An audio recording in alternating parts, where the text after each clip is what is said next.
Les experts sur Atlantic Radio. Avec Badr Saoudi.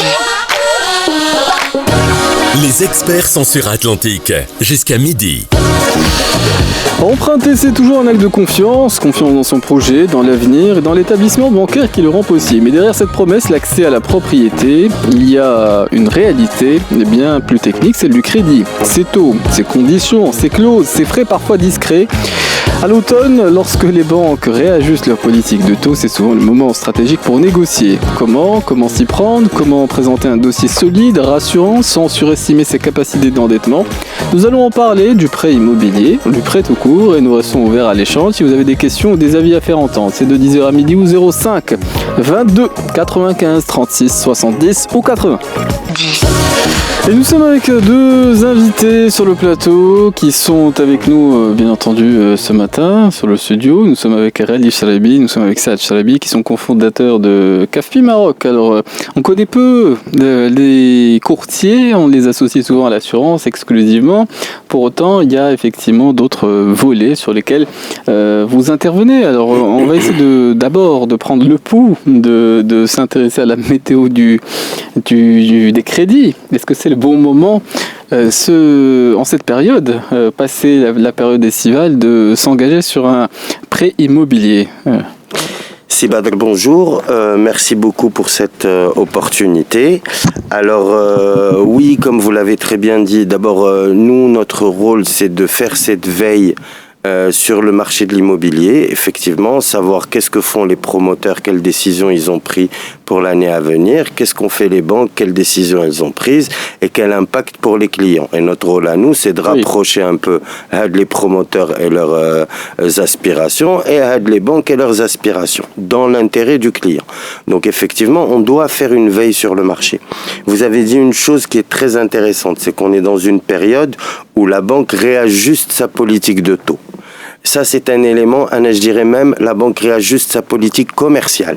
Ça veut dire qu'on a tendance toujours à oublier, quand un particulier discute avec une banque, que c'est une entreprise commerciale, avec des enjeux commerciaux, de rentabilité, d'objectifs commerciaux, de gagner des clients, de concurrence commerciale. Donc, comme toute entreprise, elle a des enjeux et des périodes où elle a fait ses objectifs, elle n'a pas fait ses objectifs, elle est loin de les réaliser, elle les a déjà fait, l'année n'est pas finie. Et en fonction du fait qu'elle les a réalisés ou non, elle va être dans l'optique de se rattraper ou non. Exactement, et tous ces éléments vont définir la politique commerciale de la banque, donc ça nous permet de savoir laquelle va être agressive, laquelle va favoriser les clients qui ont besoin d'un coup de main sur leur dossier, laquelle va pouvoir offrir des choses supplémentaires. Donc l'enjeu aussi, c'est de réussir à identifier la bonne offre au bon moment, parce que c'est jamais une bonne offre sur toute l'année.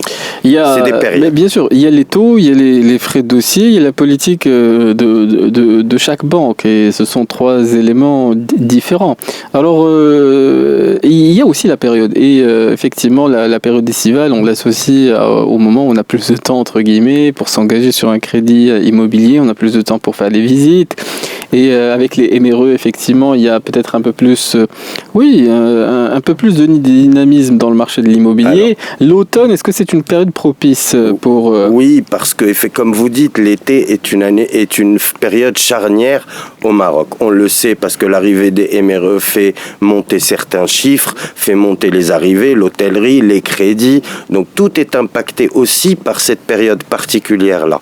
Donc suite à cette période-là, les banques refont le bilan grosso modo de l'année et se repositionnent pour septembre qui est la rentrée.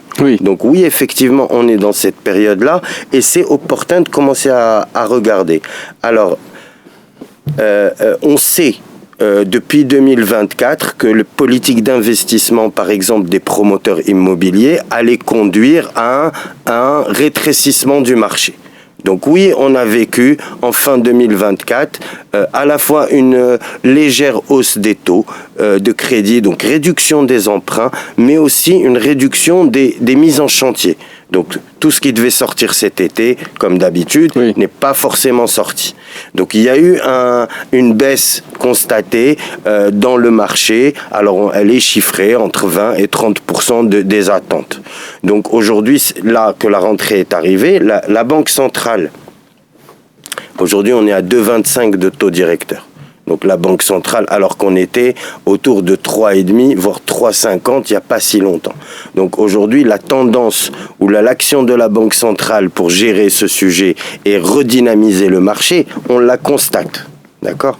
Donc l'État ayant fait cette partie-là, maintenant qu'en est-il de la politique bancaire que vous évoquiez tout à l'heure ? Donc on va vous dire un peu le détail des taux, mais quelque part, la banque, on a essayé cet été de voir, est-ce qu'elle répercutait cette baisse du taux directeur ? Bon, au début, effectivement, les bilans étant ce qu'ils étaient, elle avait besoin de reconstituer ses marges, de repartir sur une politique de rentabilité, et on voit que les chiffres qui sont sortis dans la presse il y a quelques semaines étaient très positifs. Crédit du Maroc a fait des super chiffres, CIH a fait des super chiffres, donc oui, les tendances sont... Donc on a vu ça. Maintenant, il faut que le client profite de cette situation.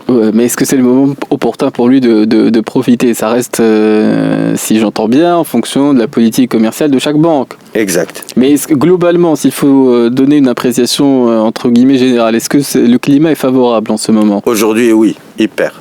Alors les prix sont bas de l'immobilier parce que les promoteurs ont besoin de relancer leur machine. Relativement. Relativement, oui, tout Très à fait, je suis d'accord avec ça. Donc les prix sont relativement bas et aujourd'hui la tendance des taux est baissière. Mais il n'y a pas que les taux, il y a tout ce qu'il y a autour du taux. La banque par exemple aujourd'hui recommence à financer les frais de notaire. Ce qu'elle ne faisait pas depuis un an. Donc aujourd'hui on a des offres à 107% de financement. Ça, c'est un atout considérable. 107%, oui. C'est y compris les frais d'enregistrement auprès de la conservation. Exactement, ce qu'on appelle communément les frais de notaire. Mais tout à fait, c'est les frais d'enregistrement d'inscription. C'est pas ce que perçoit le notaire. C'est ce que perçoit l'État. Tout à fait. Y compris. Et ça, c'est quand même extrêmement important. Après, effectivement, dans les prêts immobiliers, ceux qui s'intéressent à l'achat d'un terrain, ceux qui s'intéressent à l'achat d'un terrain pour construire, il y a ceux qui s'intéressent à l'acquisition d'un appartement ou de l'acquisition d'un appartement en vue de le louer. Donc il y a aussi une diversité des demandes. Alors Saad Charibi, sur les taux. Alors en ce moment sur les conditions de crédit, ce que je peux vous dire c'est que sur le marché, sur des crédits qui sont sur du long terme, je vais me permettre de donner une petite fourchette. Donc par exemple sur des crédits qui sont entre 20 et 25 ans, nous sommes sur des conditions qui sont standards, qui sont autour de 4,40 à 4,45. Ça en taux fixe, j'entends. Donc ça, ce sont des crédits qui sont sur du long terme. Sur ce qu'on appelle du moyen terme, sur 15 ans, les conditions de crédit sont plutôt autour de 4,25. Et quand on est sur du court terme, autour de 7 ans, les conditions sont en ce moment autour de 4,10, toujours en taux fixe. Alors ça, ce sont les conditions standards que nous offrons nous à nos clients et qui sont des conditions naturellement déjà pré-négociées. Maintenant, tout dépend du client, tout dépend du dossier, du niveau d'apport, du montant de la transaction et de l'agressivité commerciale de certaines banques. Nous pouvons prétendre en plus de ça à des légères dérogations des conditions commerciales. On va y venir effectivement à ce parcours-là parce qu'il faut constituer un dossier. On constitue un dossier en fonction de sa situation. Alors, si je peux me permettre, Badr, je voulais aussi vous dire que effectivement, les offres que nous sommes en train de voir sur le marché, comme vient de dire Rally, on parle de offres qui ne sont pas forcément autour du taux. Nous avons parlé par exemple des frais de notaire, où est-ce que les banques offrent cette nouvelle condition ou cette nouvelle possibilité de pouvoir financer ça, mais nous avons vu également sur le marché des conditions de crédit qui ont été rallongées pour offrir maintenant à la clientèle des possibilités de financer un bien immobilier sur 30 ans, voire même 35 ans par moment, ce qui donne la possibilité à certains clients, à nos jeunes, de pouvoir prétendre à des biens immobiliers qui sont des fois plus intéressants, plus grands, ou mieux adaptés à leurs attentes. Et ça, c'est en fonction toujours peut-être de la politique commerciale des naturellement banques. Et certaines sont ouvertes peut-être à cette option, d'autres un peu moins. Tout à fait. Et la subtilité, ou plutôt l'intérêt, c'est de connaître effectivement ces différences-là. On va se retrouver pour la suite de notre émission après la respiration musicale. Nous restons ouverts à vos questions. Si vous avez des questions d'ordre pratique, à vos avis, à vos témoignages, pour cela, il vous suffit de nous contacter jusqu'à midi au 05 22 95 36 70. ou 80. Et nous reprenons la suite de notre émission des experts avec nos deux invités. Nous sommes avec Ali Charabi et Saad Charabi qui sont cofondateurs de CAFPI Maroc. Et effectivement, bon, c'est une aventure entrepreneuriale dans la fraternité. C'est périlleux comme exercice. C'est extrêmement périlleux. Mais ce matin, nous nous intéressons tout spécifiquement effectivement aux conditions d'octroi du crédit. Alors, il y a les taux et ils sont ce qu'ils sont. Et puis, il y a la constitution, entre guillemets, des dossiers. Il y a des dossiers qui sont plus favorables. Il y a aussi des projets qui se font à deux. Et en ce sens, les conditions sont tout autres pour ceux qui sont engagés dans cette démarche-là. Alors, sur les démarches qu'on entreprend lorsqu'on a pris la décision de prendre un crédit bancaire, s'il fallait dire le parcours et peut-être aussi l'enrichir de conseils pour ceux qui sont en cette période-là engagés dans ces démarches. Rally Charabi. Alors, écoutez, ça vous étonnera pas qu'on vous dise que le crédit immobilier est aussi important que bien chercher un bien, que d'être accompagné dans sa recherche de biens et de trouver la maison qui nous plaît. C'est 50% du chemin. L'autre 50%, c'est le crédit qui va être correct, qui va nous accompagner pendant une dizaine d'années, parce qu'on sait que les statistiques de détention d'un bien, c'est une dizaine d'années au Maroc. Donc, on sait que pendant cette dizaine d'années-là, il faut qu'à la fois on soit satisfait de la maison ou de l'appartement qu'on a trouvé, mais aussi du crédit qu'on a. Essayez de l'avoir dans les conditions les meilleures. Oui, oui, les meilleures et les plus dans un environnement de confiance avec son banquier, dans une relation qui doit être constructive, amicale, qui doit s'enrichir avec le temps, parce que 10 ans ou 15 ans de crédit, c'est long. C'est une relation qui est longue. Donc, bien sûr qu'il y a les conditions strictement du meilleur prix, mais il y a aussi tout cet environnement autour qui doit être pris en compte pour bien réussir une opération. Mais le plus souvent, bon, on négocie, mais assez modérément. Alors, les personnes ont un compte courant, c'est auprès d'un établissement bancaire, on va se renseigner auprès entre guillemets, du commercial de l'agence, il va nous donner des informations, des conditions. On peut peut-être aller voir une ou deux banques Toto Plus, et puis on a ses habitudes et on a envie d'être convaincu par l'institution bancaire chez laquelle nous avons le compte courant. C'est grosso modo le parcours le plus classique. Le plus classique, mais pas forcément le plus rationnel. Quand on prend n'importe quel métier, quand vous voulez prendre un nouvel abonnement téléphonique et que vous êtes client de votre opérateur, les offres commerciales préférentielles de la rentrée, c'est pas pour vous, c'est pour toujours le nouveau client. Donc vous avez votre abonnement que vous payez X, et puis vous avez une publicité qui dit cette année l'abonnement c'est X moins 30%, parce que elles veulent attirer des nouveaux clients et démarcher des nouveaux clients. Donc si on ne se met pas dans cette configuration et qu'on pense qu'auprès de notre banque historique, comme auprès de notre opérateur historique, qu'on va avoir les meilleures conditions, c'est ne pas prendre en compte le jeu de la concurrence et le jeu des parts de marché, etc. Oui.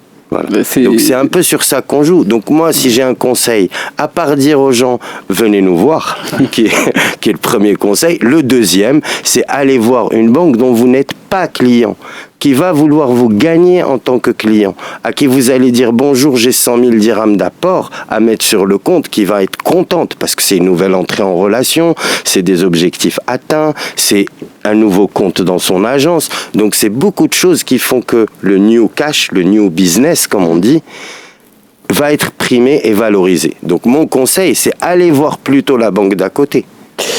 Saad Charabi. Écoute, ce qu'il vient de dire Ali est effectivement tout à fait vrai. Maintenant, ces clients-là, il faut qu'ils puissent se préparer dans le cadre de leur opération. Et le montage du dossier de crédit est un élément qui est évidemment important. Préparer son dossier, notamment en termes de s'il y avait les clients ont des découvertes. Effectivement, avant de procéder à leur demande de crédit, il serait judicieux de pouvoir l'éclore. Des fois, ils peuvent avoir des petits crédits consommation qui peuvent altérer le taux d'endettement. Des fois, un bon montage de crédit pourrait décider à ce que cet apport que le client prévoyait de mettre peut servir des fois à rembourser une dette plutôt qu'il soit mis dans le cadre de l'opération. En fait, chaque client a une situation particulière et c'est là où est-ce qu'on intervient. Ce sont des solutions qui sont faites sur mesure pour le client. Alors, ensuite, un autre point, c'est que CAFPI, néanmoins, représente un certain volume de conditions de crédit sur le marché, ce qui permet aujourd'hui à nos clients, à nous, d'avoir l'assurance de pouvoir toujours bénéficier des meilleures offres de financement, qui des fois ne sont pas forcément obtenables par le client en direct, même en allant voir la banque concurrente. Ça, effectivement, on va y venir, parce que le métier de courtier, on les perçoit difficilement, ou peu, parce que c'est quelque chose qui n'est pas nécessairement dans la culture du consommateur. On va essayer de voir au fond comment les choses peuvent se découbiller favorablement à ceux qui sont dans les démarches de sollicitation d'un crédit auprès d'une institution bancaire, mais ce sera après les informations, elles me seront présentées par Karim Droné. Et on se retrouve pour la suite de notre émission des experts qui se poursuit jusqu'à midi. Ceux qui ont des questions, n'hésitez pas à les faire entendre au 05 22 95 36 70 ou 80. Et nous sommes avec les cofondateurs de CAFPI Maroc et Saad Charaibi et Rally Charaibi. Nous évoquons les conditions les meilleures dans lesquelles on peut, disons, s'aventurer sur le chemin de l'obtention d'un crédit bancaire en vue de faire l'acquisition d'un bien immobilier. Alors, l'acquisition d'un bien immobilier, c'est peut-être très varié. Un terrain plus construction, appartement, il y a différentes situations qu'on peut éclairer. Et effectivement, tout à chacun n'est pas, disons, dans les mêmes conditions pour obtenir un crédit. Alors, on peut aller des conditions les plus favorables aux conditions les moins favorables. Moi, j'ai entendu avant, effectivement, le moment de présentation des actualités, la nécessité des fois d'assainir pour mieux présenter un dossier. C'est un travail. Et en quoi ça consiste? Il fallait l'illustrer avec des exemples, Rally Charaibi. Écoutez, comme on l'a dit, en fait, la banque va étudier en priorité les relevés de compte. Donc, on va avoir sur les 6 derniers relevés de compte, c'est ce qui permet réellement d'analyser. Bien sûr qu'il y a la fiche de paye, il y a les impôts, il y a les revenus, il y a le contrat de travail, mais la déclaration de CNSS, etc., qui sont les documents qui constituent un dossier. Mais le cœur du remboursement d'une échéance de crédit reste quand même le relevé de compte et les mouvements sur le relevé de compte. Les mouvements sur le relevé de compte, c'est-à-dire plus il y a un volume intéressant sans découvert, plus c'est intéressant? Alors non, pas forcément. Alors, en fait, ce que la banque essaye de voir, c'est est-ce que le compte est bien géré? Est-ce que ma mensualité de crédit, elle est payée tous les 6 du mois? Ou est-ce qu'elle est payée une fois le 6, une fois le 8, une fois le 25, une fois le 4, une fois elle n'est pas payée 3 mois d'un coup? En fait, la gestion financière rassure le banquier. La gestion financière, mais la gestion financière, quand on a déjà un crédit, il y a beaucoup de cas, effectivement, de ceux qui demandent des crédits qui n'en ont jamais eu. Oui, c'est ce que j'essaie de dire. C'est pas une question d'avoir un crédit ou non, c'est une question de quand je vais présenter un dossier, j'ai mes 3 derniers relevés, il faut que ces soient 3 derniers relevés, dans le jargon dit, il faut qu'ils soient clean. Je veux pas que il y a des rentrées, il n'y a pas de dépenses plus que... Il y a des dépenses correctes, il ne faut pas qu'ils soient à découvert, il faut que le loyer soit visible au bon moment, il faut que le salaire tombe au bon moment, au bon endroit. Oui. Donc, puisqu'on paye un loyer avant d'acheter. Oui. Donc, il faut que le loyer qu'on paye, que la banque puisse l'identifier clairement. Oui. Il faut qu'elle puisse identifier le salaire clairement. Disons que ces 3 derniers relevés qui vont permettre d'analyser le dossier vont être très importants. Donc, vaut mieux les préparer à l'avance. Voilà, de s'y préparer, de s'organiser. Prendre le temps. Oui. Voilà, il y a aujourd'hui, on sait qu'il y a dans certains cas, quand on est locataire et qu'on pense à acheter, on a une capacité d'épargne, puisqu'on constitue notre rapport. Il faut qu'elle soit visible. Il faut que la banquier arrive à voir qu'on a réussi à constituer X 1000 dirhams d'épargne. C'est un élément très important dans le fait qu'ils acceptent, adhèrent au dossier, et donc le portent et le défendent. Oui. Mais quand il s'agit de démarcher auprès d'autres institutions bancaires, alors si j'entends bien, il faut aussi présenter ces documents de la banque X à la banque Y. Oui, c'est une gymnastique. Bien sûr, il y a un travail à faire, il y a une recherche particulière, mais ce que j'ai essayé de vous donner, c'est quels sont les grands ensembles qui permettent de réussir sa négociation de crédit. C'est toujours plus facile auprès d'une nouvelle banque que d'une ancienne. Oui. C'est toujours plus simple quand le dossier est bien ficelé, que les 3 derniers relevés sont clairs et bien préparés. Quand l'apport est visible, il est évident qu'il y a des marchés qui sont beaucoup plus concurrentiels que d'autres. Donc il faut prendre conscience que faire un dossier de crédit à Kenitra, à Salé, à Casablanca ou à Seine, ce n'est pas du tout la même chose. Ah oui. Les banques sont régionalisées, donc le client, les prix ne sont pas les mêmes, les taux ne sont pas forcément les mêmes, les promotions ne sont pas les mêmes, la relation avec le promoteur n'est pas la même, etc. Donc il y a beaucoup de choses qui vont rentrer en ligne de compte et qui vont faire qu'il y a des écarts qui se jouent même entre les régions. Ça, effectivement, ça, on le sait moins. Mais après, ça n'indique pas nécessairement, lesquels sont les plus favorables pour l'obtention d'un crédit. Oui. Non, pas forcément. Même s'il ne s'agit pas d'être grand clair pour formuler des hypothèses sur la réponse à la question. Alors, Saad Chalabi. C'est là où est-ce qu'il faut venir nous voir. Et là, on va faire un travail pour pouvoir justement rendre ce dossier bancable au mieux et réussir à le présenter aux bons partenaires, les plus agressifs du moment, pour permettre aux clients de bénéficier de la meilleure offre dans sa globalité. Alors, sur l'obtention, effectivement, il y a la constitution du dossier et puis il y a les situations aussi qui sont différentes. Il y a ceux qui sont, entre guillemets, dans l'optique d'obtenir un dossier à 2. Et d'autres qui souhaitent simplement peut-être constituer une situation avant même d'envisager une vie familiale. Et il y a une diversité de situations. Il y a ceux qui sont auto-entrepreneurs, il y a ceux qui sont salariés, il y a ceux qui sont entrepreneurs. Il y a une diversité de situations. Alors c'est aussi un élément qui est pris en considération. Est-ce que l'impact est important en termes de frais du crédit ou de coût du crédit, Rally Chalabi? Alors, c'est une très bonne question. Il y a un impact, mais pas forcément sur le coût. En fait, la banque, une fois qu'elle a accepté son dossier de crédit, ou qu'elle ne l'a pas accepté, elle le fait aux conditions de la circulaire ou du marché, etc. Le tout, c'est l'acceptation du dossier.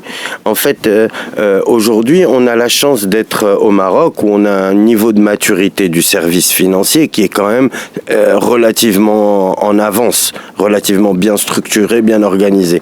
Donc, nos banques savent quel est le statut d'un indépendant, c'est quoi, un franchisé, c'est quoi, un agent auto-entrepreneur, c'est quoi, comment fiscalement c'est géré, un salarié, voilà. Donc, un fonctionnaire en CDD, c'est quoi, un MRE et sa manière de percevoir les revenus, comment c'est organisé. Donc la banque est capable aujourd'hui d'avoir ce niveau de segmentation extrêmement détaillé. D'accord ? Et accepte cette typologie de financement sans difficulté particulière. Bien sûr qu'un salarié est toujours plus simple qu'un chef d'entreprise à analyser. Un chef d'entreprise salarié, c'est toujours plus simple qu'un chef d'entreprise qui ne l'est pas. Oui. Donc c'est ce type d'élément qu'il faut prendre en compte dans un dossier. Donc ce que j'entends, c'est que la marge concerne davantage l'obtention au nom du crédit que le coût du crédit en lui-même. Saad Chalabi. Effectivement, après là, ce que je vous ai entendu parler, c'est beaucoup sur les conditions, les coûts, mais aujourd'hui le choix du bien aussi entre en jeu. Aujourd'hui, acheter un appartement ou acheter un riad dans la Médina, la banque n'est pas disposée à donner les mêmes conditions pour ce qui s'apparente à une résidence principale ou ce qui s'apparente plutôt à un investissement locatif. Oui. Donc le choix du bien aujourd'hui aussi a un impact sur l'acceptabilité du dossier. Mais un riad va générer des rentrées. Oui, mais dans l'analyse du dossier, de la banque, elle ne prend pas forcément en compte les revenus futurs locatifs. Ah oui. Elle finance aujourd'hui sur la base des revenus actuels du client, de ce qu'il est en capacité à payer en respectant un taux d'endettement qui lui paraît être convenable. Ce sont ces éléments-là qui vont qui vont jouer. Ouais. Oui, Rally Chalabi, tu souhaitais peut-être rajouter un mot. Un petit point particulier sur le financement Murabaha. C'est que aujourd'hui c'est quelque chose qui a été lancé sur le marché marocain il y a quelques années maintenant, que la croissance est exponentielle, que maintenant que le marché, que nous avons fait des clients, que nous avons constaté qu'ils étaient bien servis, bien traités, que leur crédit ou leur financement, parce que c'est plus un crédit, mais que leur financement était géré comme dans un établissement normal. C'est des financements qui sont en train de prendre une place de plus en plus importante sur le marché. Et pour en avoir discuté avec effectivement des personnes qui ont des responsabilités dans ce type d'établissement bancaire, il semblerait que le coût ne soit pas sensiblement différent. C'est-à-dire que parfois les conditions sont quelquefois plus avantageuses en termes de coût du financement dans ce type de crédit dans les banques participatives.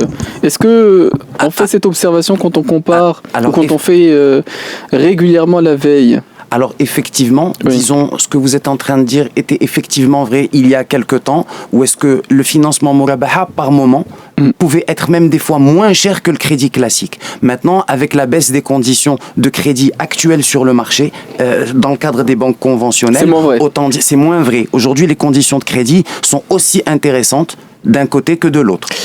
10h45, c'est le moment de profiter de la respiration musicale. Nous restons toujours ouverts à l'échange. Si vous avez des questions ou des avis, n'hésitez pas à les faire entendre jusqu'à midi au 05 22 95 36 70 ou 80.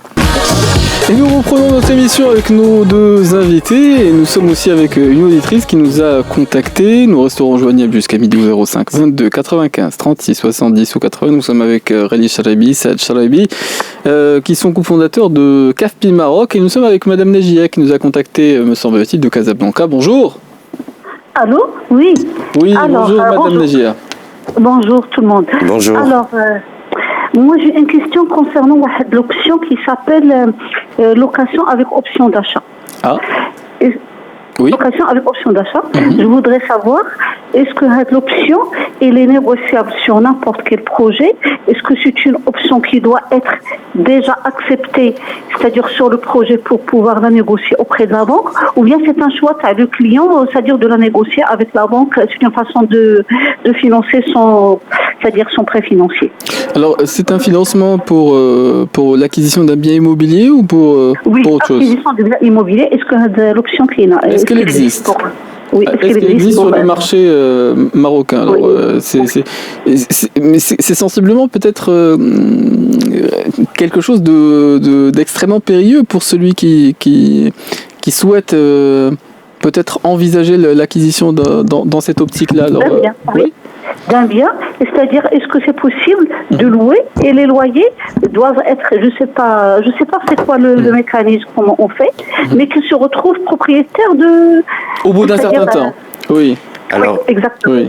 Alors écoutez, oui, c'est une bonne question parce que c'est des produits de crédit qui ont été testés sur le marché depuis plusieurs années. Alors on parle donc c'est les sociétés de leasing ou les filiales bancaires en crédit bail qui portent ce type de projet. Donc bien sûr que ça existe dans l'immobilier, on parle de leasing immobilier ou de LOA immobilier. Alors ça a évidemment, comme vous le savez, quelques avantages, notamment parce que le loyer à payer est inférieur à une traite de mensualité, que fiscalement, il y a certains avantages à intégrer, notamment en termes de réduction fiscale liée à cette charge, alors que pour l'immobilier, c'est une réduction de 10% sur les impôts. Donc il y a des avantages. Où est le nœud du sujet, ou le petit souci qui entoure ce sujet? Il est dans la valorisation du bien lors de la revente. Donc en fait, c'est comme quand on achète une voiture. Une voiture, on arrive à calculer sur 4 ans, 5 ans, oui, la valeur du bien, donc l'option d'achat à exercer au moment de l'achat. Alors que la difficulté que nous avons vécue sur le marché, c'est que le marché de l'immobilier, les prix étant plutôt volatile, oui, et plutôt des écarts entre les régions, il est très difficile de définir des des options d'achat. Donc c'est un produit qui a été testé, qui pour l'instant ne fonctionne pas ou les banques ou en sont tout cas les banques ne le proposent plus trop sur l'immobilier. On a essayé également le crédit in fine pour revenir sur ces produits qu'on dit exotiques. Pardon, le produit On a essayé par exemple le crédit in fine. Le crédit in fine, c'est le fait de lier une épargne à son crédit immobilier. Donc en fait, ce que rapporte l'épargne aide à payer un peu du crédit. Donc ça aussi, c'est des montages qui fonctionnent à l'étranger, qu'on essaye de faire fonctionner au Maroc, mais pour l'instant, non. Pour l'instant, c'est encore un peu difficile. Mais je reviens vers vous, Madame Nadia. Quel est l'intérêt que vous y voyez? C'est-à-dire une économie en termes de... Je vous explique. Oui, dites-moi. Donc, ma fille veut, c'est-à-dire acquérir un bien. Oui. D'accord, mais il est réticente sur, c'est-à-dire, c'est sa façon, c'est un choix. Il veut pas prendre de crédit. Il veut pas prendre de crédit, c'est-à-dire normal, c'est-à-dire. Donc, il veut passer par cette option. Même c'est-à-dire les banques islamiques. Et elle est un peu réticente sur ce produit-là. Donc voilà. Donc pour être à l'abri pour elle de toute ambiguïté, il veut louer, c'est-à-dire entrer dans cette option-là, c'est-à-dire il est prêt à payer. Oui. Voilà. Je comprends. Donc c'est culturel, c'est sa façon de concevoir, c'est-à-dire. Et c'est pour ça que je cherche à savoir est-ce que ce produit-là il existe, même s'il est plus cher ou il répond à une, c'est-à-dire. Oui, je comprends. C'est pas un sujet financier, c'est un sujet qui est de principe. Donc oui, bien sûr. Je vous dis, les interlocuteurs, c'est les sociétés de crédit bail. Sociétés de crédit bail. Je pense que c'est les mieux placées pour traiter ce genre de sujet. Elles ont des services crédit bail immobilier qui vont pouvoir étudier ce type de demande. Oui. D'accord, ok. Merci beaucoup. C'est nous qui vous remercions. Oui. Après, il y a aussi... Oui. Oui, juste une remarque. Oui. Quand vous énumérez le numéro de téléphone, soyez un peu plus... C'est-à-dire... Oui, c'est vrai que je le dégaine. Je serais plus lent comme ça. Mais j'essaie de le répéter à chaque respiration musicale qu'on fait entendre à l'antenne. Alors je vais en profiter, Madame Naji, pour ralentir le rythme.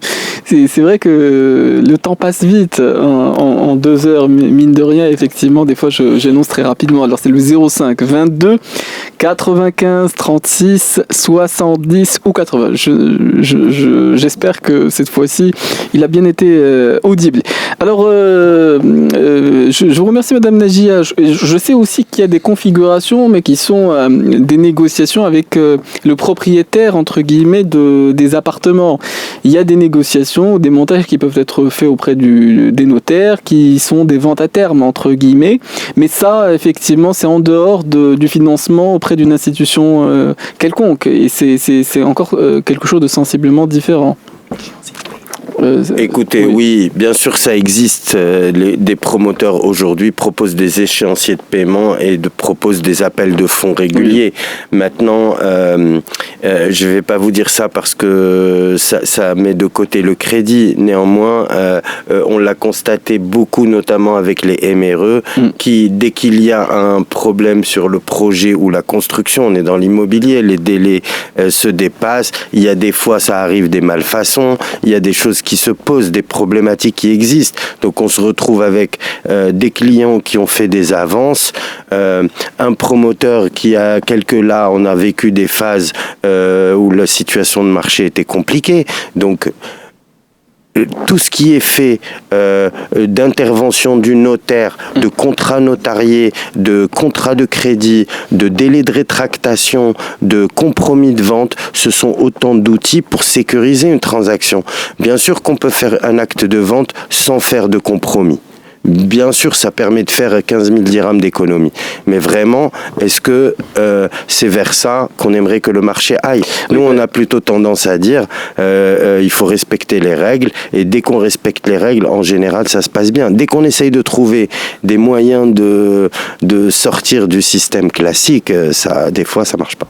Oui, des fois, ça marche pas. On a parlé de la vente en viager dans une précédente émission, et ce sont des mécanismes qui sont extrêmement rares dans notre pays. Alors, il est 10h 10h59, on va céder notre place très rapidement à Mourad Baba qui nous présente les actualités, mais fort heureusement nous avons encore 1 heure d'émission à consacrer à notre sujet, la façon la plus optimale entre guillemets d'obtenir un crédit immobilier ou un crédit tout court. Si vous avez des questions à nous soumettre, n'hésitez pas à les faire entendre au standard au 05 22 95 36 70 ou 80. On peut en parler avec ceux dont c'est le métier que de négocier effectivement auprès des institutions bancaires. Ce sont des courtiers. Nous sommes avec Saad Charaibi et nous sommes avec Rally Charaibi qui sont cofondateurs de CAFPI Maroc. Alors, il y a un chapitre qu'on n'a pas encore évoqué, c'est celui de l'assurance.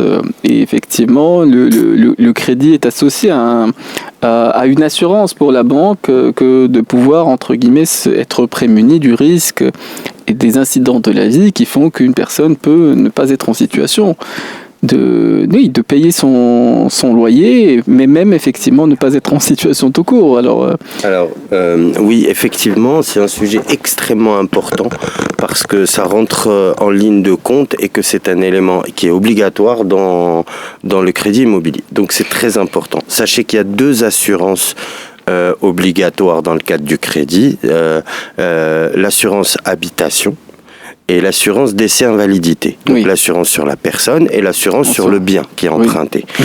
Alors il faut savoir que cette assurance sur le bien, à partir de janvier 2026, va devenir obligatoire au Maroc pour tous les propriétaires d'appartements à crédit ou non. Donc ceux qui ont un crédit ont déjà sur cette obligation un avantage ou une avance sur le marché en réalité.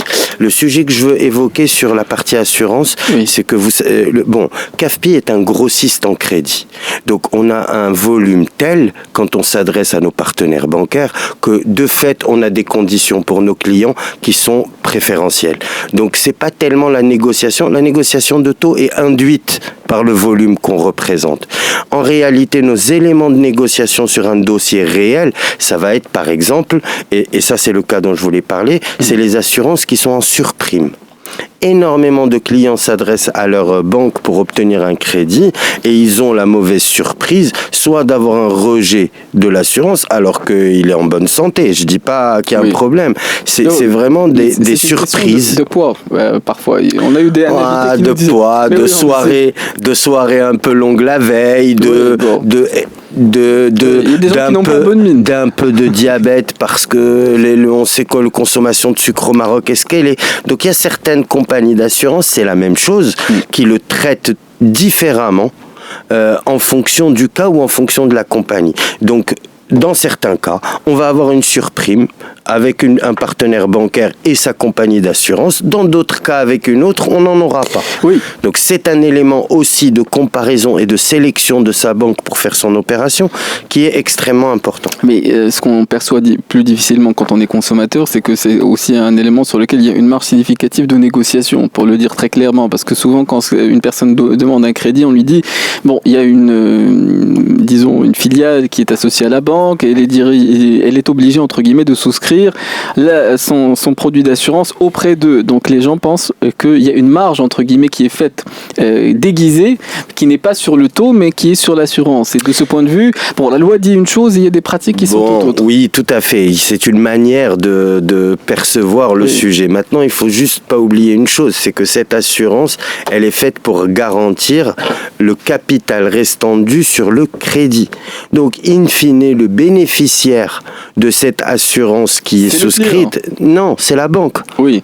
C'est pas le client. Donc en fait, c'est normal que la banque qui doit garantir, s'assurer que le remboursement de son crédit se fait, puisse avoir la main, entre guillemets, sur l'assurance qui couvre ce crédit. Donc il ne faut pas y voir qu'une vocation de financière, de comment gagner plus d'argent du partenaire bancaire. Oui, mais il faut y voir une vocation de vouloir sécuriser son bien. Oui. Ceci étant dit, c'est vrai que la CAPS, depuis 2 ans, a dans le cadre de la loi intégré au Maroc ce qu'on appelle la délégation d'assurance. Ça veut dire qu'il autoriserait un client qui veut souscrire à son assurance ailleurs qu'auprès de l'organisme que la banque lui propose, a en théorie le droit de le faire.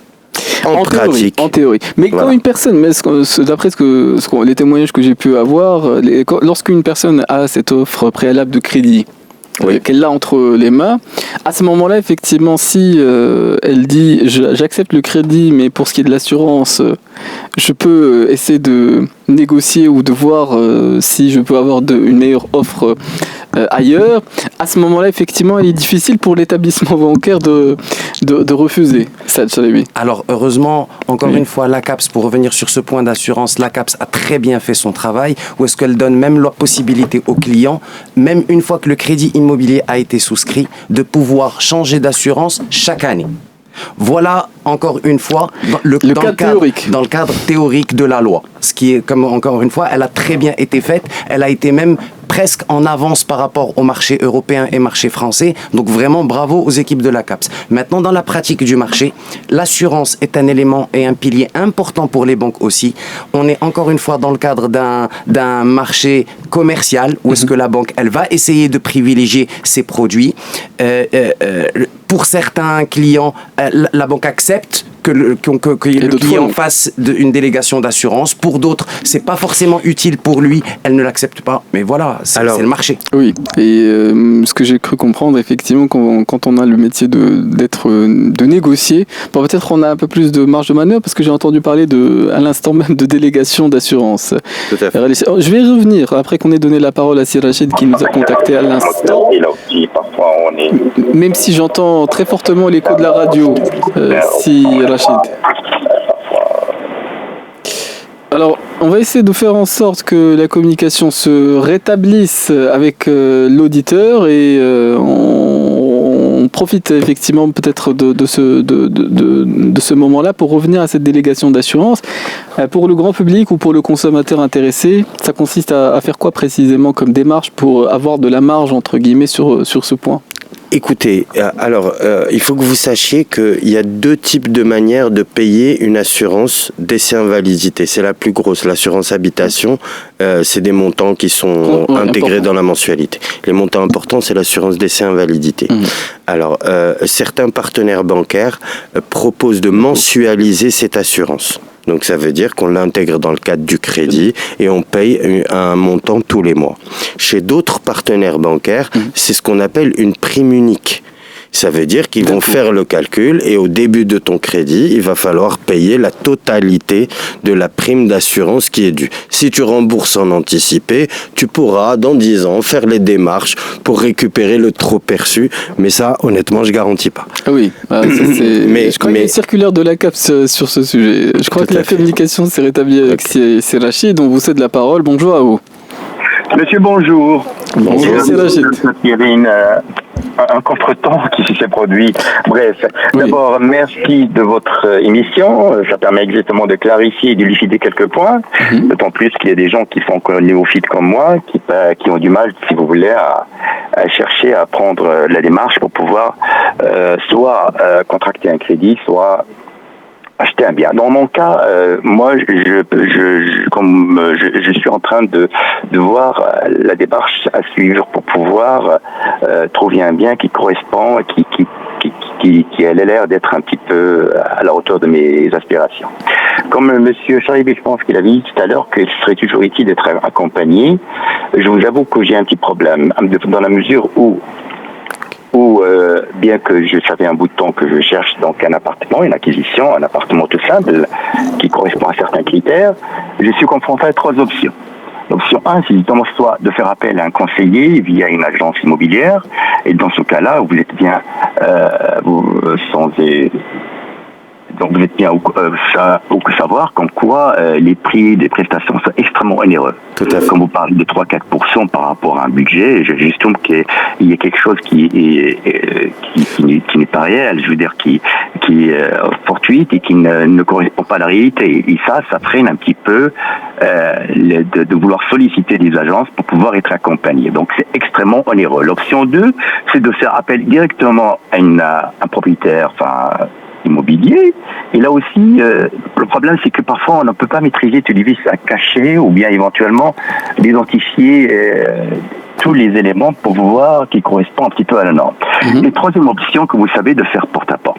Donc, comme vous le savez, comme il a parlé, monsieur, j'ai besoin d'un petit conseil, parce que être accompagné, c'est bien, mais à savoir comment, pour avoir quelque chose qui correspond et qui a des critères, enfin des éléments qui à l'échelle humaine, hein, je dis pas quelque chose de sorcier, hein. Et là, je me pose simplement pas au niveau du crédit, mais bien entendu sur l'acquisition d'un bien. Voilà ma question. Si vous pouvez y répondre. Ah mais je crois que je sais pas si effectivement Rally Chalabi souhaitait y réagir, mais dans d'autres émissions, nous avions effectivement des personnes qui étaient plus à même peut-être d'orienter sur ce point précis, parce que il y a la dimension financement et puis il y a la dimension accompagnement qui est en amont entre guillemets. Il faut choisir un bien qui correspond à ces critères par rapport à son pouvoir d'achat. Rally Chalabi. Oui, et ce que je comprends de ce qu'évoque monsieur, c'est que c'est choisir un bien, non pas en fonction de l'émotion que le bien peut susciter, oui, mais en fonction d'une réflexion financière rationnelle. De qu'est-ce que ça va me coûter ma démarche de recherche, combien ça va me coûter de prendre mon appart, est-ce que j'ai des travaux à faire, qui va me dire la qualité des vis cachés ou des constructions, etc. Oui, etc. Donc bon, il y a, si vous permettez, deux types de réponses. D'abord, il y a une première réponse liée au marché de l'immobilier tel qu'on le connaît. Le marché de l'immobilier marocain, à 90% aujourd'hui, c'est un marché drivé par le neuf. Donc aujourd'hui, dans la grande majorité des cas, lorsqu'on souhaite acheter un appartement, on sait que les programmes immobiliers neufs, après, on parle de qualité de signature, qualité des programmes réalisés, de notoriété des promoteurs. Donc ça, c'est de nature, effectivement, à éviter les premiers écueils des vis cachés ou de vétusté ou de choses comme ça. Il y a un deuxième élément que je voudrais rajouter, c'est ce qu'on appelle l'expertise des biens.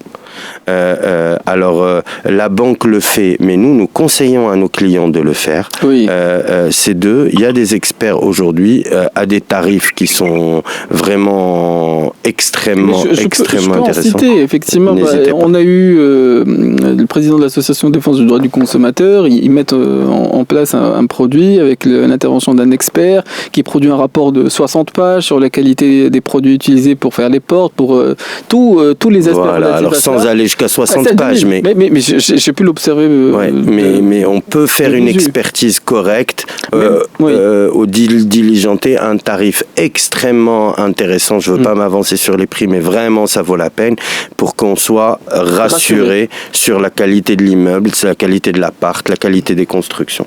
Donc ça, c'était le deuxième élément que je voulais mettre en avant. Le dernier élément, si vous permettez, et c'est ce que je considère moi le plus important, c'est que pardon de dire ça comme ça, mais la valeur, entre guillemets, d'un acheteur n'est pas la même en fonction de l'avancement de son projet. Ce que je conseille à mes clients, c'est que gratuitement chez CAFPI, on peut faire des certificats de faisabilité financière. Ça veut dire qu'en s'adressant à un courtier, je pense n'importe lequel de la place, on peut avoir une attestation qui dit que nous avons étudié le dossier, nous avons vu vos revenus, nous savons que vous pouvez emprunter ce que vous souhaitez, 500 000, 600 000, 1 million, 2 millions, peu importe le montant, mais que vous êtes éligible à ce crédit. Et un document comme ça, lorsqu'on entame une démarche d'achat, est de nature à motiver le vendeur. Il sait qu'il n'aura pas de problème sur cette transaction. Il sait que ce client est client sérieux. Donc, anticiper en commençant, selon moi, à faire l'opération de montage de crédit. Certes, les banques acceptent de le faire sur la base d'une description du bien acheté. C'est de nature à solidifier votre position d'acheteur. Eh bien, je vous remercie. J'espère que ça répond aux questions. Je crois, en tout cas, sur différents aspects, sur les autres, et on pourra même peut-être communiquer certains podcasts pour Sir Rachid qui pourront peut-être orienter et mieux éclairer le choix là, parce que quand on est dans une démarche d'acquisition, il y a beaucoup d'éléments qui sont à prendre en considération, parce que effectivement, il y a des aspects purement procéduraux, et puis il y a des aspects qui sont relatifs à sa capacité financière, et puis il y a tellement de points qu'il s'agit d'observer objectivement pour faire le choix le plus rationnel. Il est 11h23. On va se retrouver après la respiration musicale. Et je vous rappelle que nous restons joignables au 05 22 95 36 70 ou 80. Et nous sommes avec nos deux invités ici présents sur le plateau. Nous sommes avec Saad Chalabi et Rally Chalabi qui sont cofondateurs de Cafi Maroc. Alors, je reviens à la délégation d'assurance parce qu'on ne voudrait pas rester sur notre fin. Alors, il faut expliciter cette notion-là ou cette possibilité pour le consommateur qui est dans les démarches d'acquisition d'un bien immobilier. Écoutez, la délégation d'assurance, ça veut dire que le client peut s'adresser à un établissement ou une compagnie d'assurance. Oui. À une compagnie d'assurance qui est distincte. Donc en réalité, c'est une démarche que le client peut faire une fois qu'il a eu l'obtention de ce crédit, d'aller voir cette autre compagnie d'assurance.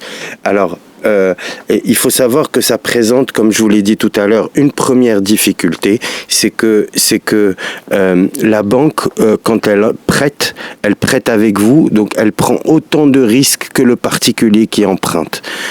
Donc elle doit garantir ce crédit notamment en prenant une hypothèque sur le bien. Donc c'est pour ça que je répondais tout à l'heure que l'expertise du bien, etc., que la banque est très bien placée pour évaluer ce type de vice caché, ce type de problème dans un bien. Pour l'assurance, c'est la même chose. Elle souhaite se prémunir et donc garder l'assurance en interne dans son établissement. Oui, on a bien compris qu'il y avait une différence entre ce qui se pratique et ce qui est possible. Et nous, on va se prémunir contre les retards. À 11h30, on cède notre place à Karim Donné qui nous présente les actualités. Et on se retrouve dans quelques instants pour la dernière demi-heure d'émission. Et nous restons ouverts à l'échange. Si vous avez des questions à faire entendre ou des avis, c'est toujours au 05 22 95 36 70 ou 80. Et nous disions qu'il y avait des différences dans l'obtention d'un crédit pour celui qui le sollicite selon qu'il soit dans telle ou telle ville ou selon aussi effectivement le fait qu'il démarre ou non dans la vie professionnelle. Alors on parle parfois dans le jargon de primo-accédant au crédit. Et c'est une situation particulière qui peut-être nécessite des explications parce que c'est une configuration qui est somme toute assez classique.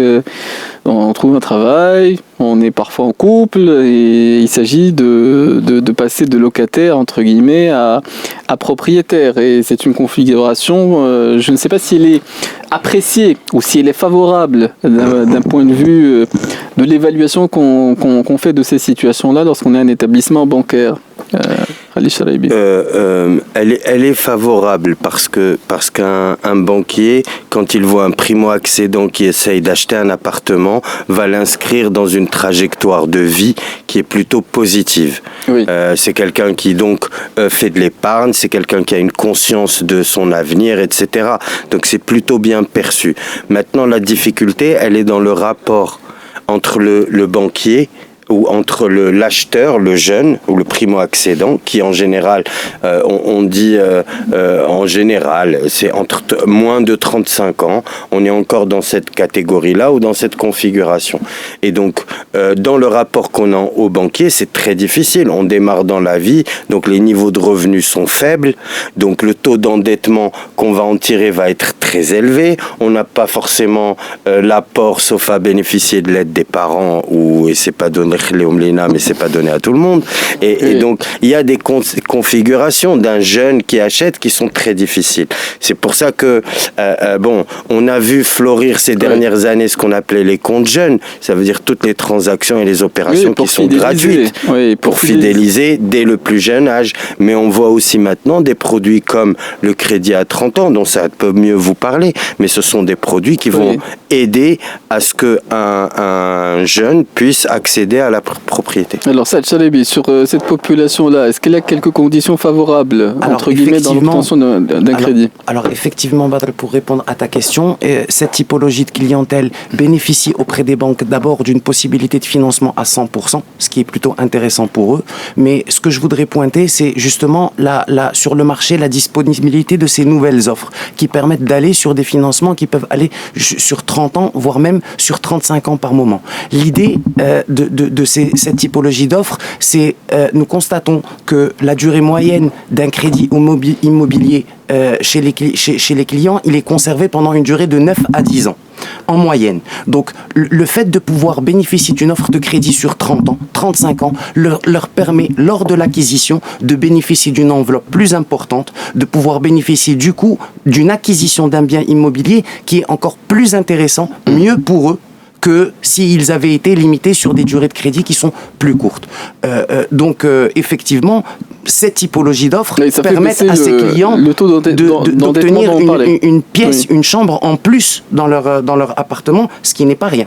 Effectivement, si on rallonge la durée, ça rallonge peut-être aussi le volume du crédit qu'on peut obtenir. Alors justement, sauf que le coût du crédit, effectivement, il est plus cher puisque le crédit il est plus long. Mais si le client, comme ce que disent les statistiques, revend au bout de 9 ou 10 ans, l'idée c'est que après le fait qu'il ait des enfants, sa situation de vie change, il a besoin de changer, donc il ne conserve pas le crédit pendant toute cette durée. Et donc ça lui permet de prétendre à un bien qui reste plus intéressant pour lui, même lors d'une revente. Oui. Bon, donc ça c'est par rapport effectivement à cette configuration précisément. Mais quand on est primo-accédant ou quand on sollicite pour la première fois l'obtention d'un crédit auprès d'une institution bancaire, il y a des différences significatives d'âge. Une personne qui a 50 ans ne va pas obtenir des crédits dans les mêmes conditions qu'une personne qui a 30 ans, que ce soit en termes de durée ou que ce soit en termes de taux. Et je crois que c'est sur ce point que se répercute essentiellement le coût de l'assurance dont nous parlions tout à l'heure, Ali Chalabi. Oui, bien sûr. Aujourd'hui, quand on considère le fonctionnement d'une assurance, les partenaires bancaires définissent un taux moyen d'assurance pour l'ensemble de leurs clients. On sait que l'assurance dépend fortement de la santé et donc de l'âge. Et donc on peut considérer qu'un taux moyen favoriserait plutôt ceux qui sont au-delà de 50 ans que ceux qui sont en dessous de 50 ans. Donc voilà le principe de base. Donc effectivement, quand on est jeune et primo-accédant, on a plutôt intérêt à aller chercher une assurance extérieure, quitte à la payer en prime unique, parce que c'est notre cas qui va être étudié, plutôt que d'être noyé dans une moyenne qui inclut des jeunes, mais aussi des vieux. Oui. Donc, et l'économie qu'il est possible de faire en faisant ce type de démarche, est-ce qu'elle est substantielle ? Parce que souvent, la question est de savoir si j'en passe entre guillemets par un intermédiaire qui va peut-être évaluer les possibilités qui sont les miennes, ou si je fais ces démarches moi-même. La question est de savoir si la marge ou la différence d'économie est suffisamment intéressante ou non. Rally Chalabi. Elle l'est. On divise le coût d'une assurance par 3. Donc c'est extrêmement intéressant pour un particulier, et je dirais même là, que... on a capté l'attention de la régie, quand il s'agit de diviser par 3. Ça intéresse tout le monde, mais c'est le cas. Et en fait, il suffit de le savoir. Et en fait, l'enjeu, c'est que quand on est vaut mieux aujourd'hui partir sur une offre financière quand on a un peu d'épargne, de 100% de financement, voire 105 à 107% de financement, et avoir de l'argent pour payer son assurance en prime unique, on fera plus d'économies que si on fait autrement. Oui, ça serait sur effectivement peut-être l'aspect aussi du rôle du courtier en la matière, parce que rares sont ceux qui...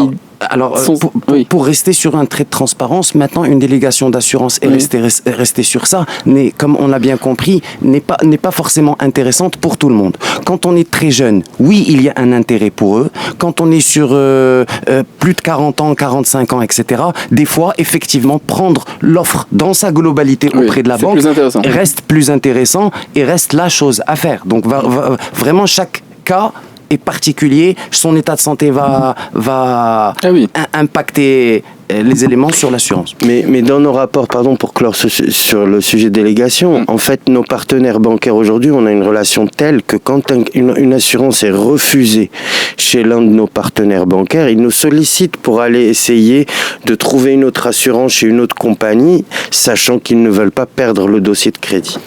Oui, il y a des dossiers qu'on est intéressé entre guillemets à préserver ou à garder. Et de ce point de vue, ça reste toujours spécifique, peut-être au profil de celui qui sollicite le crédit. Alors, ceux qui sollicitent le crédit, c'est parfois aussi pour financer l'acquisition d'un bien en vue d'en générer une activité économique. effectivement avec les locations courte durée, des studios et ainsi de suite. De ce point de vue, est-ce que les démarches sont identiques, voire similaires à celui qui souhaiterait entamer ces démarches en vue d'être lui-même acquéreur ou occupant le bien qu'il souhaite acheter? Alors, aujourd'hui, sur cette typologie de produits, pour être réellement honnête, en réalité, il n'existe pas vraiment de produits proposés par les banques qui répondent à cet investissement économique. Donc, du buy to let, ça veut dire de l'achat pour... La banque ne prend pas en compte les revenus locatifs. La banque, dans ses contrats de crédit, elle spécifie qu'il est interdit de mettre le bien à la location sauf accord express de la banque. Donc, dans la conceptualisation du produit, nous sommes en train de répondre à un produit à usage habitation. Oui. Maintenant, dans le cadre de la pratique du marché, une fois que la banque elle finance le bien, rien n'empêche le client, quelques années plus tard, de décider de mettre finalement ce bien à la location parce que sa stratégie a changé. Donc, et il y a certains investissements locatifs sur certaines villes, effectivement, extrêmement intéressants. Si vous permettez, sur ce point, je voudrais faire une petite parenthèse, mais qui s'adresse en particulier, alors je ne sais pas si ça fait partie de nos auditeurs, mais aux MRE, aux Marocains, aux diasporas. En fait, dans le cadre des programmes d'investissement du Maroc, lorsqu'on est résident étranger et Marocain résident à l'étranger, a fortiori, et qu'on achète au Maroc un bien, évidemment on a le droit, évidemment qu'on est aux mêmes conditions qu'un résident marocain national, là-dessus il n'y a pas de difficulté. Néanmoins, si demain, quand on veut revendre son bien, on veut avoir la possibilité de rapatrier les fonds que nous avons investi ou la plus-value que ce bien a généré, il faut que le paiement de la mensualité de crédit se fasse par débit d'un compte convertible. Je dis ça, c'est très important. Un compte convertible, c'est un compte en dirham convertible, ça veut dire c'est grosso modo comme un compte en devise. Il faut le voir comme ça. Donc c'est un compte qui ne peut pas être alimenté en dirham. Oui. Donc si jamais on achète pour mettre son bien en location en considérant que ce loyer va nous payer la traite du crédit, quand on est MRE, il faut juste faire attention.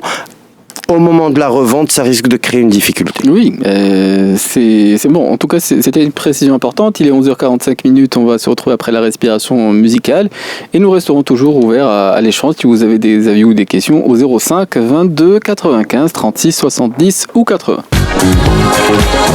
Et nous entamons les derniers instants de notre émission avec nos deux invités ici présents. Nous sommes avec les cofondateurs de Kafpir, Ali Shraibi et Saad Shraibi, qui sont avec nous et nous évoquons les différentes conditions dans lesquelles on peut solliciter un financement auprès des institutions bancaires. Alors, il y a ceux qui, effectivement, prennent leur bâton de pèlerin, ils y vont seuls, parce que, effectivement, leur situation est ce qu'elle est, et puis il y a d'autres qui peuvent s'y mettre ensemble, et c'est souvent des couples qui se constituent, qui se disent autant, entre guillemets, voir dans quelle mesure on peut se mettre ensemble pour avoir des conditions les plus favorables. De ce point de vue, peut-être y a-t-il des conseils qu'on peut partager par rapport aussi à cette catégorie-là ou cette typologie de clients pour les établissements bancaires?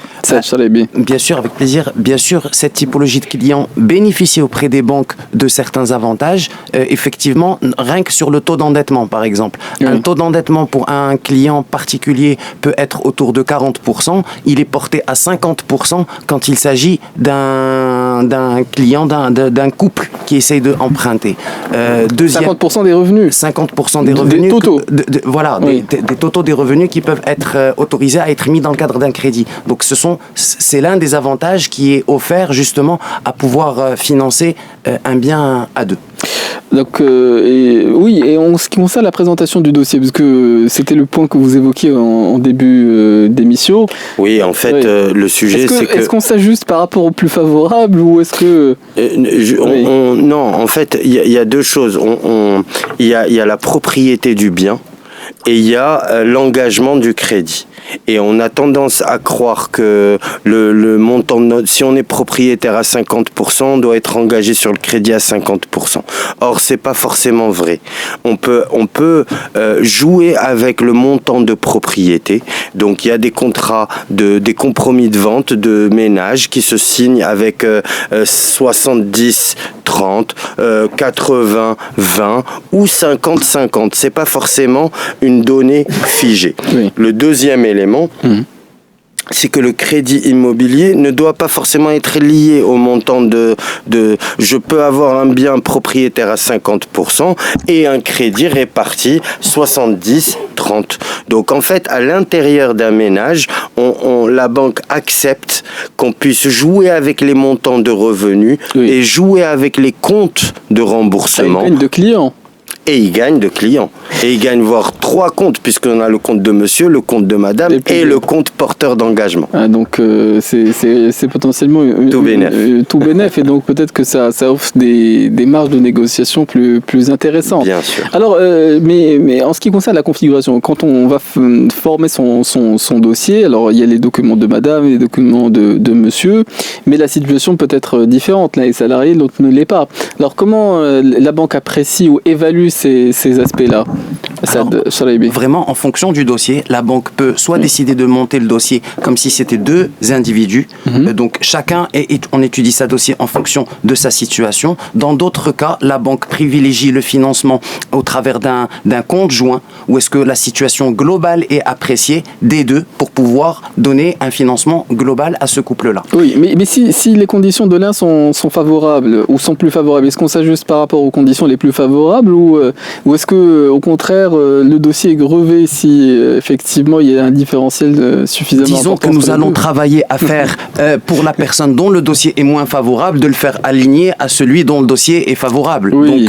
Donc non, en tout cas, nous allons faire sortir une offre avec une seule girée, un seul taux pour cette typologie de clientèle. Ah, donc on aboutit in fine effectivement à un seul taux. Alors dernier aspect qu'on va évoquer, mais très rapidement parce que il faut attendre de voir pour juger. Ce sont ces néobanques qui sont dans les esprits par rapport à ceux qui suivent ces actualités-là. Ce que ça risque ou ce que ça peut changer.